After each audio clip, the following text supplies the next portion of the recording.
नमस्कार साथियों and welcome to the series of video lectures in psychology. मैं doctor Arpita Chaudhary आज आपसे बात करूंगी प्रॉब्लम्स ऑफ मेजरमेंट यानी कि मापन में आने वाली समस्याओं के बारे में। मैंने अपने पिछले जो वीडियो लेक्चर्स थे उनमें बात करी थी मापन क्या होता है, किस तरह से मापन मूल्यांकन से भिन्न होता है। देखिए, साइकोलॉजी के अंदर मापन एक बहुत महत्वपूर्ण उद्देश्य होता है मनोविज्ञान का, और हम डिफरेंट टेस्ट्स यूज करते हैं, विभिन्न परीक्षणों के माध्यम से मापन करते हैं। लेकिन उसमें कई बार कुछ समस्याएं भी आती हैं, और उन समस्याओं का अगर हमें पता हो तो हम उनको ध्यान में रखते हुए उनको दूर कर सकते हैं। सबसे पहली समस्या जो मनोवैज्ञानिक मापन में आती है वो है इनडायरेक्टनेस की। मतलब हम जो मनोविज्ञान में मापन करते हैं वो प्रत्यक्ष रूप से नहीं होता, परोक्ष रूप से होता है। देखिए, जितने भी साइकोलॉजिकल और एजुकेशनल मापन होता है, मेजॉरिटी ऑफ देम उसमें जो चर होते हैं, जो मनोवैज्ञानिक चर होते हैं, उनको हम प्रत्यक्ष रूप से नहीं देख सकते। फॉर एग्जाम्पल, सपोज हमें मनोवृत्ति का मापन करना है, हमें छात्र की शिक्षक के प्रति मनोवृत्ति या उसका टीचर्स के प्रति एटीट्यूड कैसा है इसका मापन करना है। अब एटीट्यूड को हम डायरेक्टली तो नहीं देख सकते, हम उसके व्यवहार में, उसकी प्रतिक्रियाओं के रूप में अप्रत्यक्ष रूप से मनोवृत्ति का मापन कर सकते हैं। ठीक है, तो जो अप्रत्यक्षता होती है वो क्योंकि हम डायरेक्टली मेजर नहीं कर रहे हैं, तो अप्रत्यक्ष होने की वजह से जो मापन होता है उसकी विश्वसनीयता और वैधता भी कहीं ना कहीं प्रभावित होती है। ठीक है, दूसरी जो समस्या है मापन के अंदर वो है रिलेटिविटी की। रिलेटिविटी मतलब, देखिए, जो मनोवैज्ञानिक मापन होता है वो किसी दूसरे छात्रों के संबंध में हम करते हैं कि किस प्रकार सापेक्षता और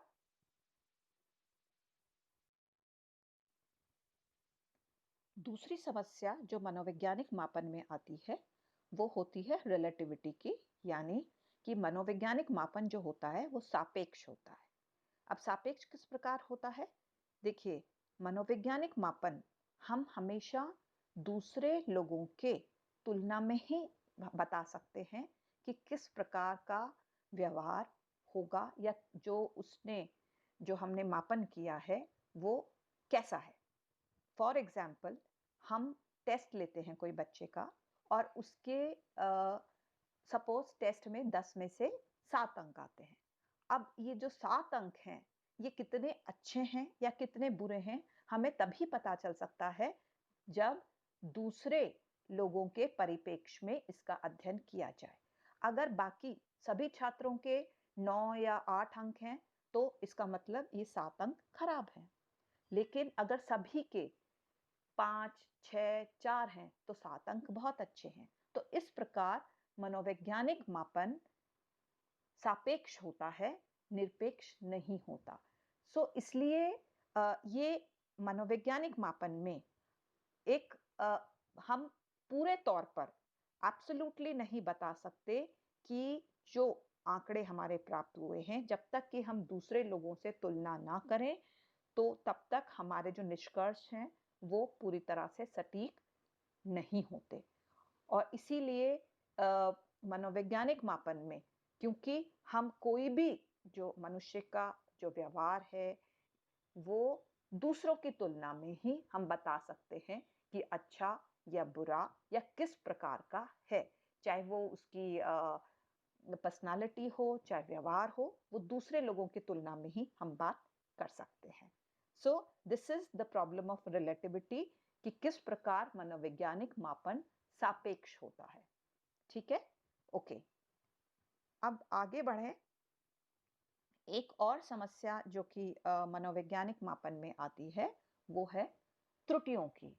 देखिए, अगर आपको ध्यान हो, मेरे अपने पुराने जो वीडियो में भी मैंने बात करी थी जब अपने प्रिंसिपल्स ऑफ असेसमेंट की बात करी थी, मैंने आपको बताया था कि किस प्रकार जो मनोवैज्ञानिक मापन होता है, उसमें त्रुटियों की संभावनाएं होती हैं। देखिए, जब हम मानवीय व्यवहार का अध्ययन कर रहे हैं, तो उसमें it is not natural sciences, physics या केमिस्ट्री में जहाँ पे आप डायरेक्ट चीज़ों को देखते हैं, वहाँ पे प्रत्यक्ष रूप से आप करते हो। यहाँ पे क्योंकि हम अप्रत्यक्ष रूप से कर रहे हैं, तो इसलिए यहाँ पे कई प्रकार की त्रुटियाँ या जो एरर्स की संभावना होती है।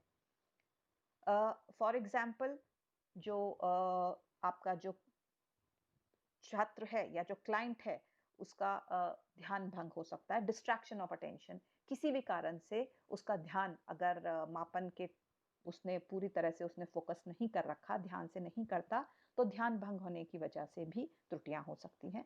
इसके साथ साथ अगर किसी कारण से जो छात्र नर्वस हो जाता है, सपोज उसने कोई काम नहीं किया, उसको कोई टेंशन है, तो भी नर्वसनेस की वजह से भी परिणाम प्रभावित हो सकते हैं। पुअर हेल्थ, अगर मान लीजिए उसकी तबीयत ठीक नहीं है, उसको बुखार है, उसको कहीं दर्द है, तो भी परिणाम प्रभावित होंगे। इसके साथ साथ कुछ वातावरणीय कारण भी परिणामों को प्रभावित करते हैं। फॉर एग्जाम्पल, कहीं बहुत जोर से कोई शोर है, या बहुत गर्मी है, या बहुत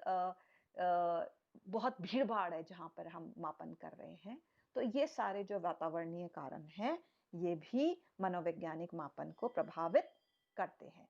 तो ये जो त्रुटियां इसकी वजह से आ सकती हैं, इसके साथ साथ मनोवैज्ञानिक मापन में कुछ और महत्वपूर्ण त्रुटियां आ सकती हैं जिनका ध्यान हमें रखना होता है। फॉर एग्जाम्पल, सैम्पलिंग एरर्स, इसको हम बोलते हैं प्रतिदर्श की त्रुटि। अब प्रतिदर्श की त्रुटि क्या होती है कि सपोज जिसके लिए आपने टेस्ट बनाया, ठीक है, हमने पुराने वीडियो में बात करी थी कि जो टेस्ट जिन लोगों के लिए बनाया, जिस टारगेट ग्रुप के लिए बनाया है, उसी पे करना होता है। तो अगर आपने ये ध्यान नहीं दिया और गलत लोगों पे परीक्षण का इस्तेमाल कर लिया, तो भी प्रॉब्लम है। इसके साथ साथ सपोज आपने जो सैंपल लिया वो रिप्रेजेंटेटिव नहीं है, उस टारगेट ग्रुप का प्रतिनिधित्व नहीं करता, तो भी फॉर एग्जाम्पल आपको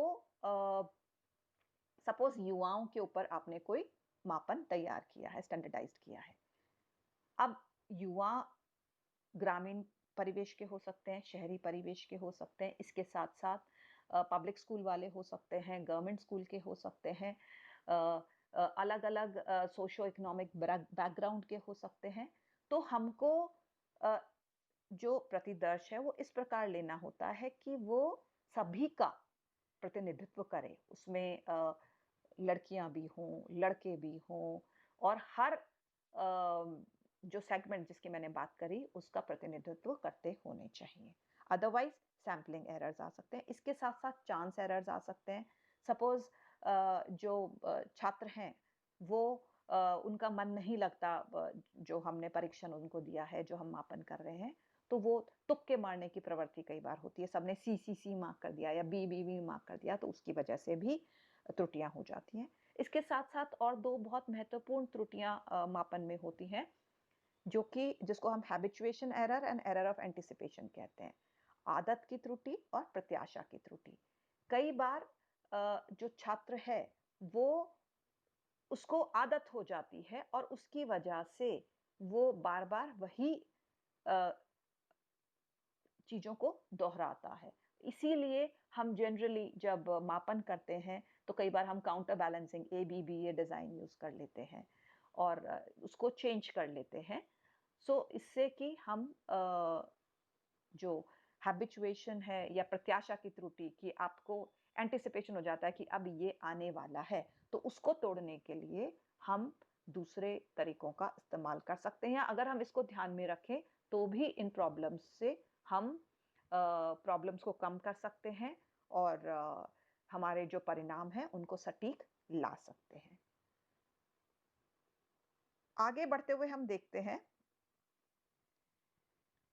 कि मनोवैज्ञानिक मापन में there is a problem relating to incompleteness, कि मनोवैज्ञानिक मापन में अधूरापन होता है। अब अधूरापन किस प्रकार होता है?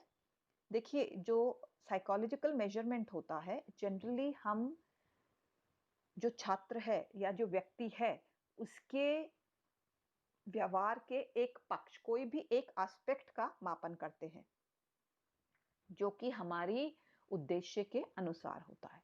अब जैसे मैंने फॉर एग्जांपल अपन लेते हैं, हमको इंटेलिजेंस का आईक्यू, बुद्धि लब्धि का मापन करना है। तो अब बुद्धि लब्धि का मापन करने के लिए तो बहुत सारे टेस्ट अवेलेबल हैं। अब हमारी ज़रूरत के हिसाब से हमारे पास कितना समय है, हमें किनका मापन करना है, उन चीज़ों को ध्यान में रखते हुए हम एक परीक्षण का चयन करते हैं। तो अब देखिए, क्योंकि अब कोई जो टेस्ट है, कोई में 20 आइटम्स हैं, अ, पद हैं, कोई के अंदर 100 पद हो सकते हैं।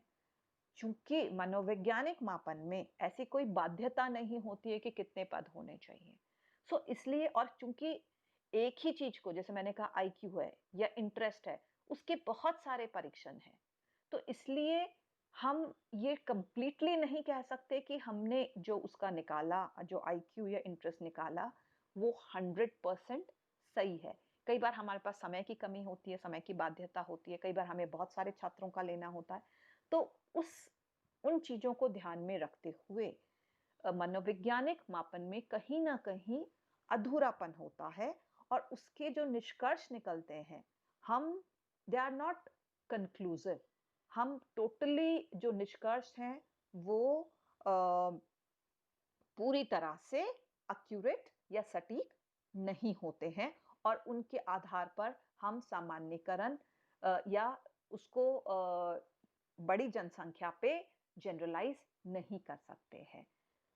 तो ये कुछ समस्याएं हैं जो मनोवैज्ञानिक मापन में जिनसे हमें रूबरू होना होता है। लेकिन अगर हम इन लिमिटेशंस का, इन कमियों को अगर ध्यान में रखते हैं, तो डेफिनेटली मनोवैज्ञानिक मापन एक बहुत प्रोफेशनल एक टूल होता है साइकोलॉजिस्ट के पास में, जिससे कि सही तरीके से असेसमेंट किया जा सकता है। तो देखिए, छात्रों, हर चीज में कोई ना कोई कमियां होती हैं, और लेकिन अगर हम उसको यूज करते टाइम उन कमियों को ध्यान में रखते हैं, तो हम अपने जो निष्कर्ष हैं उनको सटीक, अपने रिजल्ट्स को और अच्छे से सटीक बना सकते हैं, जिससे कि आधार पर प्रिडिक्शंस आर पॉसिबल। हम उनके व्यवहार के बारे में भविष्यवाणी कर सकते हैं। तो छात्रों, ये थी प्रॉब्लम्स में आने वाली समस्याएं। आई होप आप लोगों को अच्छे से समझ में आ गया है। Thank you so much, and please continue to watch my videos on psychology. Thank you.